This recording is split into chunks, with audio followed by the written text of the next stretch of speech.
Year, which was 92, the people still had like the remnants of the integration of Adams School and Morgan School.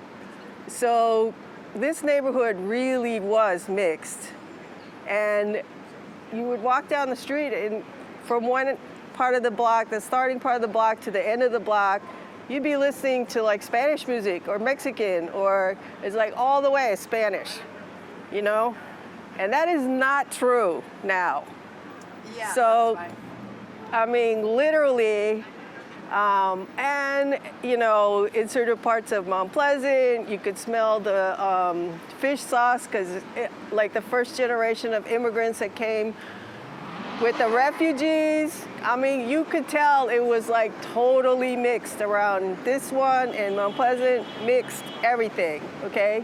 And actually, when people come back now, one of the things they keep saying is like, man, there's a lot of white people on everywhere around here. And the neighborhoods that became gentrified. And Adams Morgan, like, totally cannot be afforded by anybody working class anymore. That's it, no more. And I have a theory, which I can't prove, because I'm not gonna sit there and do all this research, that it started with the war and contractors, the Iraq War I and Iraq War II. So, because before that, I would go from here to College Park to go to work every day. There was like a ton of abandoned houses. There'd be a fire once a week. And I remember the control board and Williams, and they had to start like making a lottery for the houses if you had the money in the bank. I think, yeah. Do you want to pause for a second?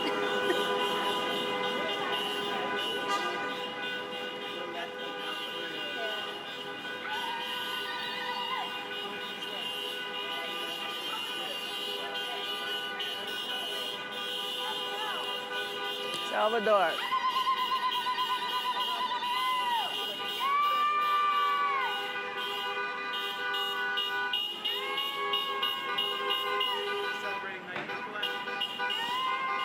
Yo, was there an election or just, oh.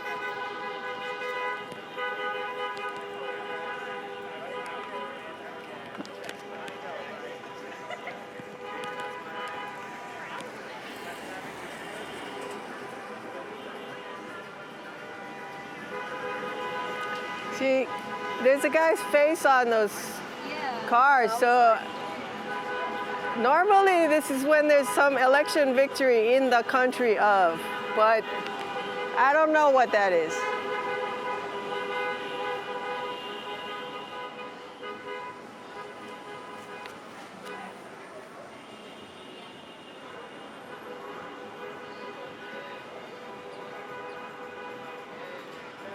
You guys have Google, you can look it up.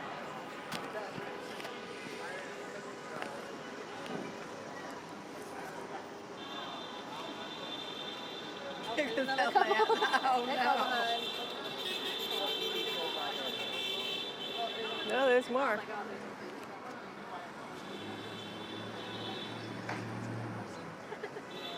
Kind of got separated.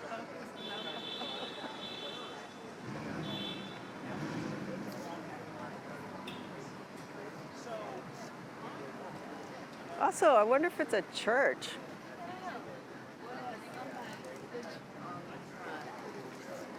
Because that doesn't look like a politician, you know? It looks more churchy. Somebody who has their hand up like this. And it looks like a church thing, actually. I'm not really sure, but...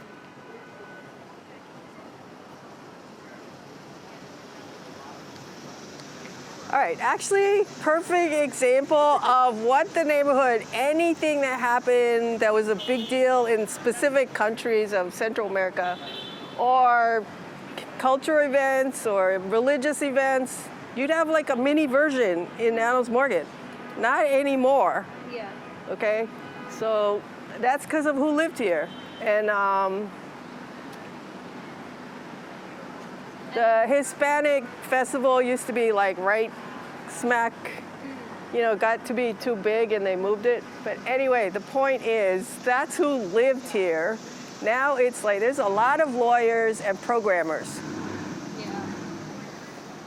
It is really not that diverse. It's really a certain income level,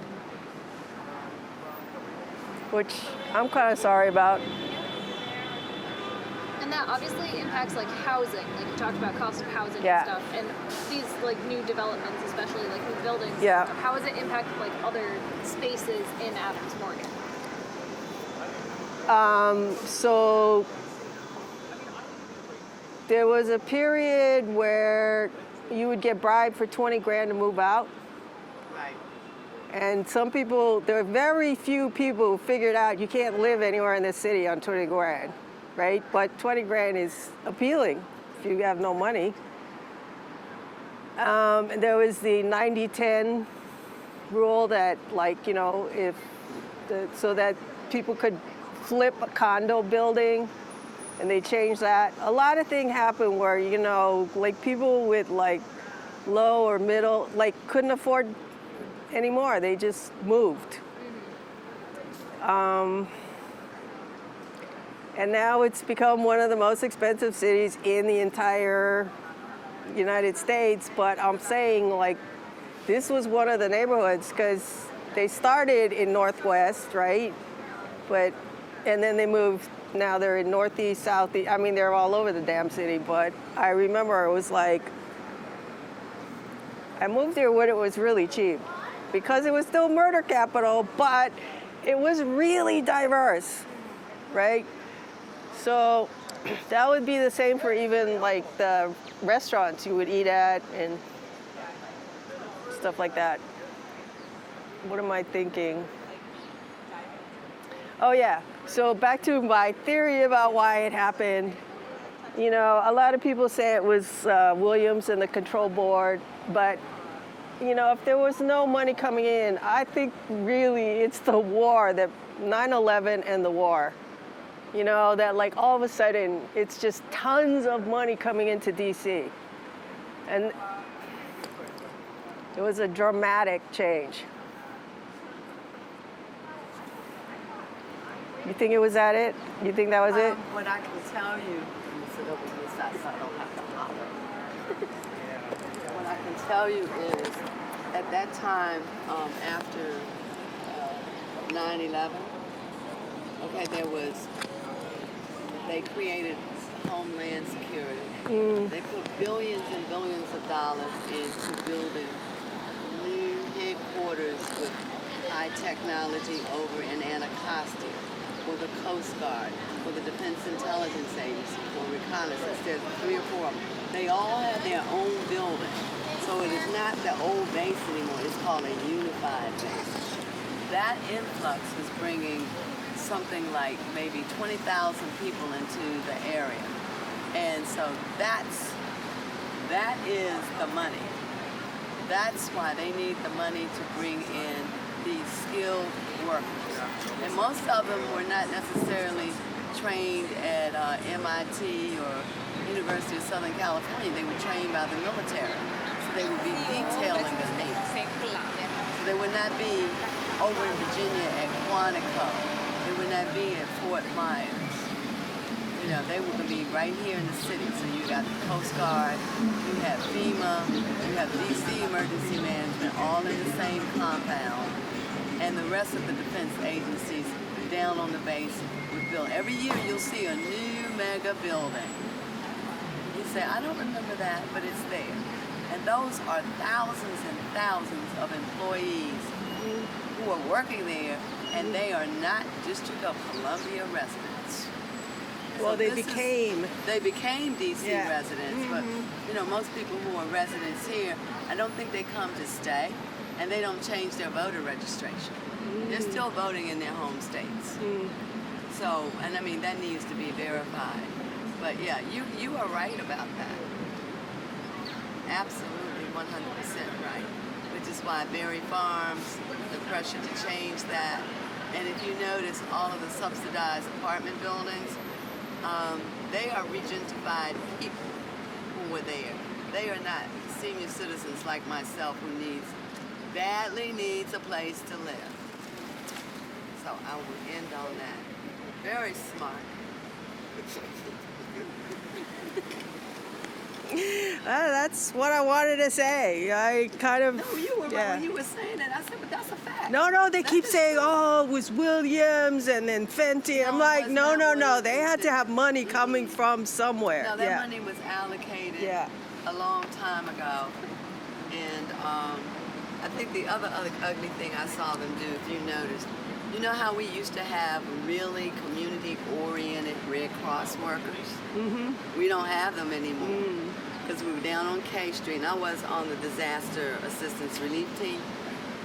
They changed it, and this general was like all over the Red Cross, and so he just kind of co-opted the Washington office, even though the international office is here and the national office is here, took over the local office. And it just kind of wiped us out. So, and then those of us that were in the community, they told us we weren't coming downtown anymore. They got rid of that space on K Street. They sent us up to Montgomery County on East-West Highway. That's a fact. So, I went up there. so we're talking about this is really- national security corridor from here to Yes. almost Baltimore or to Baltimore. Past Tons Springfield. and tons of money. And what I remember is some, like, you know, as local activists, like, you know, even like labor issues, like minor, like stuff that we were trying to improve in DC, all of them, they started putting people's names inside of like national security databases for crimes. You know, everything Yeah. became like a national security threat. If you were black, if you were Asian, if you were anything but one of those employees, yeah, I think a lot of us ended up on they call it the watch list. Fusion Center list. Yeah. And that's Yep. serious. I've been on that list. Yeah, so this is So all when you go to the post airport, 9/11. They can't keep you from flying, but they can slow your entrance. Yes, that's when they started all plane, those yeah. guys at And the they did airports. that back during J. Edgar Hoover's time, and in World War II they had those same kind of lists. And J. Edgar Hoover also, any black person in America or person of color who was above a GS-5 in the United States government has an FBI file. And mine is probably like this. But that's real, and that's a horrible thing. And I also think that's a part of criminalization, which made it difficult for people of color or people who had different political persuasions to get security clearances. Although now it's not supposed to be like that. I don't know. I wonder. That's it, I can't. You got a specific question? I don't know. I feel like we covered a lot. Yep, no kidding. You I went guess- all over the iceberg. Cracked Yeah. it open, sent it down the Atlantic. I guess, are there any changes you're hoping to see in the neighborhood versus that you are seeing? What would you maybe like to see? Either stop changing or new stuff, anything like that? So, the people who built the hotel and who bought up that building over there, and you know, there's still the like bubble aspect to real estate speculation, but I don't know that they're so sure about it anymore because They go broke. well, there was one crash, and it looks like another one might be looming. Anyway, I really don't. There's one on the way. It's coming. It's here. Steve, this is what comes when you've been here a long time. there anything more you want to add or anything? You never went to Avignon Frere. I did. Tell her about Yeah, Avignon Angie Frere. really wants us to hear a lot about That was my favorite. I'm sure there's pictures in No, but you're a DC. living person who remembers it. That's the It was like most of it. People wanted to be at the outdoor cafe, and it was wasn't it run by this Central American? And there used to be a lot of Central American Right. activists because the wars were going on. Salvador, Nicaragua, Guatemala. right, and so like their educated people were like fleeing and coming, and you could hear Spanish between all the tables.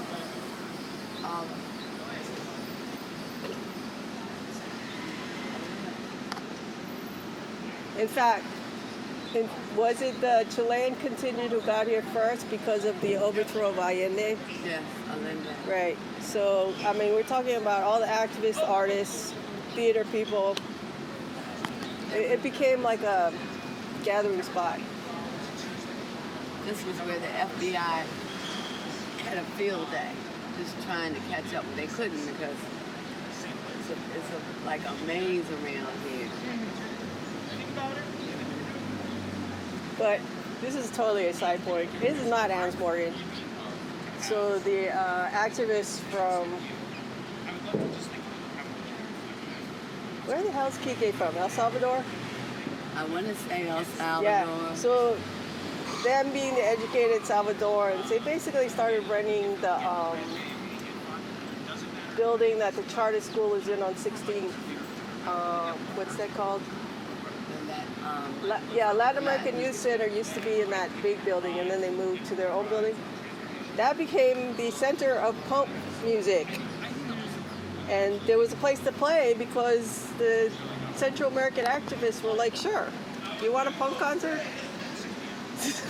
And there was an audio-visual company that was on 15th Street right around the corner from them, where they could get all of the equipment, and then somebody opened up the medical clinic. It's still a medical clinic, but it's run by different people from years ago. Alright, I'm still recording, so if you want to say any one more thing. No? Alright.